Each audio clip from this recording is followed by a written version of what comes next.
नमस्कार दोस्तों, आज की क्लास में आपका स्वागत है। आज हम टॉपिक पढ़ने वाले हैं, वो है क्वांटम संख्याएं। क्वांटम संख्याएं जो होती हैं वो इलेक्ट्रॉन्स के बारे में, उनकी ऊर्जा के बारे में, उनकी प्रकृति के बारे में, वेग के बारे में, कोश के बारे में, उपकोश के बारे में, ये सब जानकारी देते हैं। कहने का मतलब है कि इलेक्ट्रॉन का एड्रेस बताती हैं एक तरह से क्वांटम संख्याएं। ठीक है ना। तो क्वांटम संख्याएं 4 प्रकार की होती हैं। कौन कौन सी होती हैं? एक तो मुख्य क्वांटम संख्या, सबसे पहली है मुख्य क्वांटम संख्या जिसको n से रिप्रेजेंट करते हैं। दूसरी है दिगंशी क्वांटम संख्या जिसको l से रिप्रेजेंट करते हैं। तीसरी है चुंबकीय क्वांटम संख्या जिसको m से रिप्रेजेंट करते हैं। और चौथी है चक्रण क्वांटम संख्याएं जिसको s से रिप्रेजेंट करते हैं। तो ये चारों क्वांटम संख्याएं किसी भी इलेक्ट्रॉन के बारे में जानकारी प्राप्त करने के लिए जरूरी है। सबसे पहले हम देखते हैं कि मुख्य क्वांटम संख्या क्या होती है। मुख्य क्वांटम संख्या n, इसको बोर ने दिया था। मुख्य क्वांटम संख्या को बोर ने दिया था। यह मुख्य कोश की जानकारी देता है। यह मुख्य कोश की जानकारी देता है। ये इलेक्ट्रॉन की ऊर्जा और वेग के बारे में बताता है। इलेक्ट्रॉन की ऊर्जा के बारे में बताता है, वेग के बारे में बताता है, इसकी मुख्य कोश के बारे में जानकारी देता है। जैसे n बराबर 1 है, n बराबर 1 है तो के, जैसे अपना ये नाभिक है, ये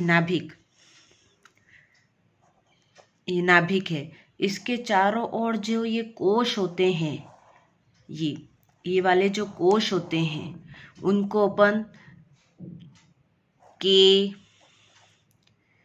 एल, एम और भी अगर आगे हैं तो एन, इनसे रिप्रेजेंट करते हैं। अगर एन बराबर 1 है, एन मतलब मुख्य क्वांटम संख्या, n बराबर 1 है तो वो k को रिप्रेजेंट करता है। n बराबर 2 है तो वो l को रिप्रेजेंट करता है। n बराबर 3 है तो वो m को रिप्रेजेंट करता है। और n बराबर 4 है तो वो n को रिप्रेजेंट करता है। तो इस तरह से ये जो है वो मुख्य कोश के बारे में जानकारी देता है। मुख्य कोश में इलेक्ट्रॉन की अधिकतम संख्या। अब इस मुख्य कोश में कितने इलेक्ट्रॉन हैं, कितने अधिक से अधिक इलेक्ट्रॉन हैं, तो इस जो जानकारी के लिए जो फॉर्मूला है वो है 2n square. 2n square, 2n square 2-3 बार बोलेंगे तो अपने आप याद हो जाएगा, 2n स्क्वायर। और कक्षक की जानकारी, कक्षक मतलब कौन से? SPDF है ना। तो कक्षकों की जानकारी के लिए जो फॉर्मूला है वो कैसे निकालेंगे? कक्षकों की संख्या n स्क्वायर। क्या है? n square. कैसे निकालते देखिए। इलेक्ट्रॉनों के लिए तो क्या है? 2n square. और कक्षक के लिए क्या है? n square. इलेक्ट्रॉनों के लिए 2n स्क्वायर और कक्षकों के लिए n स्क्वायर। किस में है ये? मुख्य क्वांटम संख्या में। जैसे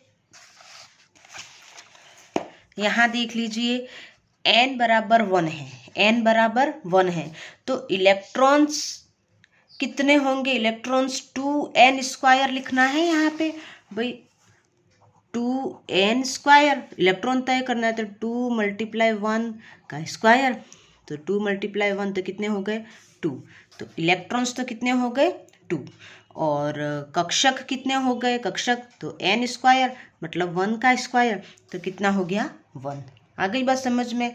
जैसे n बराबर 2 है, n बराबर कितना है? 2। n बराबर 2 है तो इलेक्ट्रॉन्स की संख्या निकालनी है हमको। इलेक्ट्रॉन्स की संख्या मुख्य कोश में n बराबर 2 है तो इलेक्ट्रॉन्स की संख्या निकालिए। तो कैसे निकालेंगे? 2n square. 2n स्क्वायर तो 2 × n बराबर कितना है? 2 है तो 2 कर दिया और 2 का स्क्वायर तो ये कितना आ गया? 4 × 2 तो ये कितना आ गया? 8। तो इलेक्ट्रॉन्स कितने आ गए? 8। इलेक्ट्रॉन्स कितने आ गए? 8। और कक्षकों की संख्या इसी में n बराबर 2 में कक्षकों की संख्या कितनी है? तो n square. N square, n square मतलब 2 का स्क्वायर, तो वही क्या आ गया 4। तो इसी तरह से अपन चलते रहेंगे। अगर n बराबर 3 है तो वही फॉर्मूला इलेक्ट्रॉन्स निकालने के लिए 2n स्क्वायर, तो 2 मल्टी 3 का स्क्वायर तो वो 18 आ जाएगा। और n बराबर 3 है तो कक्षकों की संख्या कितनी होगी ये पूछा जाए तो n स्क्वायर, तो 3 का स्क्वायर तो वो 9 आ जाएगा। इसी तरह से n बराबर 4 है और हमको इलेक्ट्रॉन्स की संख्या, अधिकतम इलेक्ट्रॉन्स की संख्या निकालनी है तो कितना आएगा, वही 2 मल्टी 4 का स्क्वायर, और कक्षकों की संख्या निकालनी है तो n का स्क्वायर मतलब 4 का स्क्वायर। तो इस तरह से हम उसमें मुख्य कोश में इलेक्ट्रॉन्स की संख्या और कक्षकों की संख्या निकाल सकते हैं। इलेक्ट्रॉन्स की संख्या निकालने के लिए कौन सा फॉर्मूला है, 2n स्क्वायर, कौन सा है 2n स्क्वायर। और कक्षकों की संख्या निकालने के लिए कौन सा फॉर्मूला है, n स्क्वायर। आ गई बात समझ में यहाँ तक। तो ये मुख्य क्वांटम संख्या हो गई। अब देखते हैं दिगंशी क्वांटम संख्या। दूसरी जो क्वांटम संख्या है दिगंशी क्वांटम संख्या, इसको L से रिप्रेजेंट करते हैं। किससे करते हैं, L से। मुख्य क्वांटम संख्या को किससे रिप्रेजेंट करते हैं, किससे दर्शाते हैं, N से। इस और ये जो दिगंशी क्वांटम संख्या है उसको L से। इसको सोमरफील्ड ने दिया है। दिगंशी क्वांटम संख्या को किसने दिया है, सोमरफील्ड ने। और मुख्य क्वांटम संख्या को किसने दिया है, बोर ने। आ गई बात समझ में। ये जो दिगंशी क्वांटम संख्या है वो उपकोशों की जानकारी देता है। किसकी जानकारी देता है, उपकोशों की जानकारी देता है। इलेक्ट्रॉन की कोणीय संवेग की जानकारी देता है। जो L निकालते हैं ना, L मतलब दिगंशी क्वांटम संख्या, तो n-1 का फॉर्मूला है। इसमें n क्या हो गया, यहाँ पे n क्या है, मुख्य क्वांटम संख्या। n क्या है, मुख्य क्वांटम संख्या। जैसे एग्जाम्पल के तौर पर यहाँ पर n बराबर 1 है तो L बराबर क्या आ जाएगा, 0। क्या आ जाएगा, 0। तो वो S उपकोश कहलाएगा। क्या कहलाएगा, S उपकोश कहलाएगा। आगे बात समझ में। अब जैसे n बराबर, दिगंशी क्वांटम संख्या में उपकोशों में अधिकतम इलेक्ट्रॉनों की संख्या के लिए एक फॉर्मूला है जो है 2 कोष्ठक 2l + 1, 2l + 1। और उपकोशों में अधिकतम कक्षक कैसे निकालें, 2l + 1, 2l + 1। तो इसके लिए हमारे पास क्या होना चाहिए, L की वैल्यू, L का मान होना चाहिए। और L का मान कहाँ से आएगा, L का मान आएगा, L मतलब क्या, दिगंशी क्वांटम संख्या। तो जो दिगंशी क्वांटम संख्या या L की वैल्यू आएगी वो कहाँ से आएगी, N से आएगी। N मतलब मुख्य क्वांटम संख्या, n मतलब मुख्य क्वांटम संख्या। तो L की वैल्यू के लिए हमारे पास जो फॉर्मूला है n-1, n-1। अगर n बराबर 1 है तो वही 1 - 1 कितना हो गया, 0 हो गया। तो L की वैल्यू कितनी आ गई, 0।